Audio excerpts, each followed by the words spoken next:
So I'm sure many of you have been to museums and often wonder, how do museums clean the objects that are within their collections? And what do they do if one of them breaks? I've heard horror stories of people bumping into objects and knocking them over, and glass and ceramics going everywhere. I've even heard stories of paintings that have been fallen into and they've had to repair them. So if you're very curious about who does that and how exactly it's done, this is the video for you. This is the Curiouser and Curiouser 51 channel, where we dive into everything museum related. This has been museum book reviews, museum overviews, museum ASMR, and currently the newest series in the museum channel has been jobs within the museum sector. Last time we did what is a museum curator. This is just to make museums seem less intimidating, as if you know the inner workings of a museum, that can make it a little bit more palatable and make a little bit more sense of how a museum is run and what happens within the museum itself. So today we're going to be looking at what is a museum conservator. As you can assume by the job title, people who are museum conservators, they deal with the conservation and preservation of objects within museums. This can include paper objects, paintings, sculptures, ceramics, textiles, metal, stone, really anything that's in a museum that you can think of. So there are two main types of museum conservation. There is preventative conservation and there is remedial conservation. Preventative conservation is one of the most important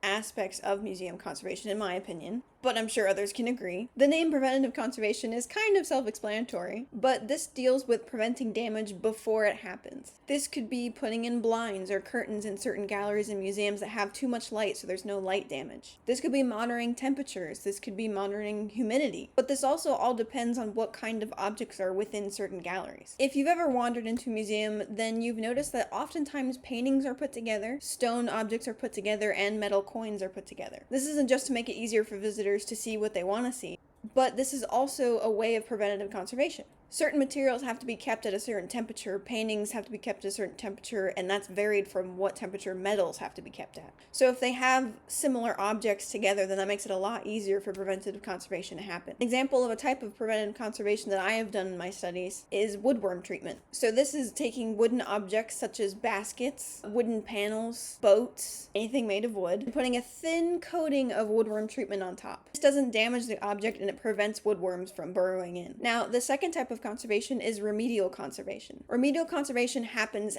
after damage has already occurred. This could be cleaning objects of dust, it could be repairing objects, sewing objects back together, it could be just dealing with current deterioration that's happening within the museum itself. An example of remedial conservation is last year someone fell into a painting at the Louvre and it left a giant hole. Someone had to go in and sew the canvas back together, as well as match the colors and touch up the paint from that very expensive and very important painting. Because of this, often conservators have a specific area of focus. The main areas of conservation focus for conservators are paper, metal, paintings, ceramics, and textiles. But smaller museums often have the curators or collection managers working on the job that conservators would do. This just means that there's not enough room in the budget to hire a specific conservator, or the curator is already trained as a conservator. Conservators also work with curators to document any damage that may have occurred and to help install, deinstall, pack, and store many of the objects within the museum's collection. You might think that, oh, they only have to pack it during transit and only some of the objects are packed or stored within museums' collections. Here's a crazy number for you. Of a museum's collection, between 1 and 5% of its objects are on display. That leaves 99 to 95% of their objects in storage. This is what makes conservation so important. It means monitoring bugs that may have gotten in. I had to take a bug class in one of my courses where we learned to identify bugs and what they could do to certain objects within museums. Really, there is a lot of things to learn about conservation within museums. And it is very, very important in museums. The next time you walk around a museum, I encourage you to see what the materials are made of and if you can think of anything that would affect how it would be conserved. Or if you have any questions about what's important when it comes to conservation, drop a comment below. So this has been What is a Museum Conservator? And my last video was What was a Museum Curator? So hopefully you learned a little bit more about museums and they seem a little less intimidating now you know what some of the jobs are. And maybe that's just made you a little bit more curious about the objects within museums and how it affects how they're displayed. So be sure to tune in next week where we will do another video. My YouTube is updated every Sunday and my Instagram is updated sporadically throughout the week. I hope you enjoyed the video, and here's to making museums less intimidating, one video at a time.